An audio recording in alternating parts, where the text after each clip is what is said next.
যেভাবে এদেশের অত্যাচার করেছে আমার খুব দুঃখ লাগে। কালকে যখন শুনি রোকেয়া হলে ছাত্রীরাও বলে তারা রাজাকার।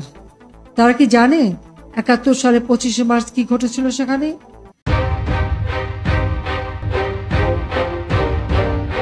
দুর্ভাগ্য যে এখন যখন শুনি সে মেয়েরাও স্লোগান দেয়, এটা কোন দেশে আমরা আছি? এরা কি চেতনায় বিশ্বাস করে?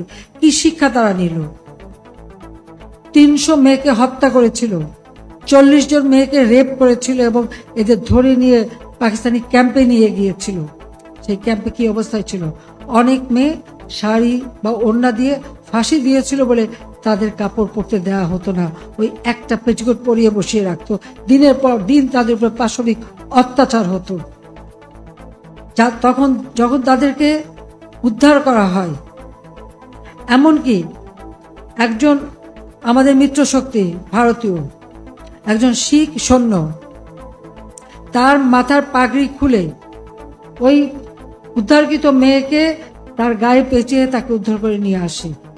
এটা একটা ঘটনা না, এরকম বহু ঘটনা। আমাদের মেয়েরা বসে থাকতো না, তারাও কিন্তু কাজ করত। পিরোজপুরের যে মেয়েটা, তাকে ধরে নিয়ে যায় ক্যাম্পে, রান্না করতো এবং তার উপর পাশবিক অত্যাচার হতো। কিন্তু ওরই ফাঁকে সে ওদের খবর নিয়ে সেই নদী সাঁতরে পার হয়ে রাত্রেবেলা চিতলমারিতে যেয়ে সে মুক্তিযোদ্ধাদের কাছে খবর দিয়ে আসতো। ধরা পড়ার পরে তাকে গাড়িতে, দুটো গাড়ির সঙ্গে তার দুই পা বেঁধে সেই গাড়ি দুই দিকে টেনে তাকে ছিঁড়ে টুকরো টুকরো করে ফেলা হয়। এইসব অত্যাচার রাস্তায় লাশ পড়ে থাকে, এরা দেখেনি, তাই নিজেদের রাজাকার বলতে তাদের লজ্জা হয় না।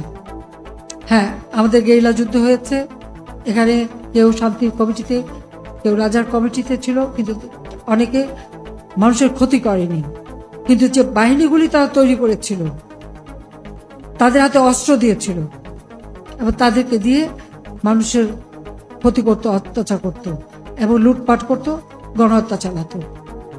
তাদের বিরুদ্ধেই আমরা ব্যবস্থা নিয়েছি, তাদেরকে বিচার করে তাদের ফাঁসি, অনেকের ফাঁসিও দিয়েছি।